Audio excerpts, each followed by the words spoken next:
Essa história surgiu enquanto eu escrevia Torturado. Talvez esse olhar da relação de homens e mulheres na Terra, né?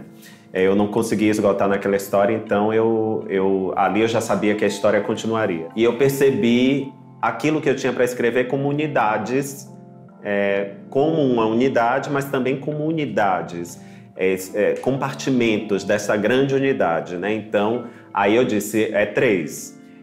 E claro, é uma história também que, de alguma maneira, guarda proximidades, né? Aproximações com o Torturado. São relações, ainda relações de poder, mas que não necessariamente estão nas mãos de um único, da propriedade privada, né? Que pertence ao fazendeiro, mas a gente está pensando no papel institucional e político da igreja ao longo dos séculos, né? Como detentora de bens e de imóveis como né, fazendas no território brasileiro. Durante anos e anos, meus passos se dirigiram à igreja, ao jardim do pátio interno, ao cruzeiro, aos quartos do mosteiro, lugares por onde andei além da nossa casa. Eu fui educado por uma família cristã, né? Quase sempre éramos reprimidos. Não, Deus está vendo. Isso é pecado, isso é o mal, né? Não faça isso, não faça aquilo. Eu recordo da minha infância, da minha adolescência, como esses silêncios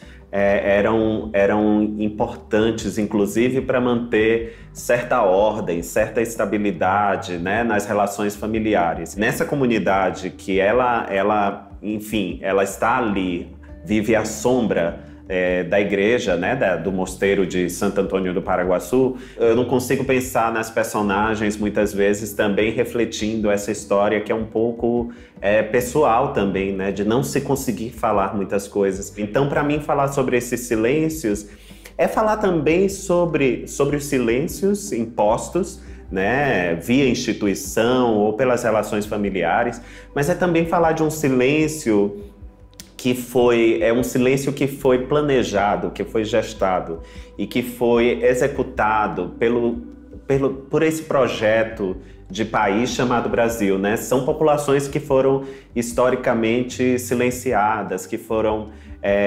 alijadas de todo o processo de formação desse país, de participação, né, como seres pensantes, vamos dizer assim, do que pode ser o Brasil. Mas, ao mesmo tempo, a literatura permite que a gente vislumbre algo além do silêncio, né? Na literatura a gente pode, como leitor, acessar o pensamento, a vida interior, e é uma vida imensa, né? Que cada personagem pode ter. Colocar essa contraposição, né, entre o silêncio e toda essa explosão de vida que há dentro da gente, que muitas vezes não encontra uma válvula para escapar, né, por conta do silêncio imposto pelas instituições. Eu acho que essas histórias, né, que estão tanto a de Salvar o Fogo quanto a de Torturado, que chegaram ao público, o que está por vir, né, que é a minha intenção, que eu possa fechar esse ciclo falando, trazendo para o público leitor a possibilidade de compreender minimamente a importância e a relevância de se pensar que a nossa existência ela não pode prosperar se a gente não estiver relacionando ela com o território, com a terra que a gente habita. E aí eu não estou falando só da terra que está muito longe da cidade, lá no campo, não. Eu estou falando do chão que a gente pisa, né? São as ruas que a gente trafega, é a casa que a gente mora. A vida é indissociável desses espaços vitais, né? Onde a vida se desenrola. A partir das personagens que estão ali nas suas jornadas individuais, eu estou também querendo conhecer uma história que é coletiva, que pertence a todos. Um depois do outro, seus pés tocaram a água e seu corpo se desviou como um galho seco no sentido da correnteza.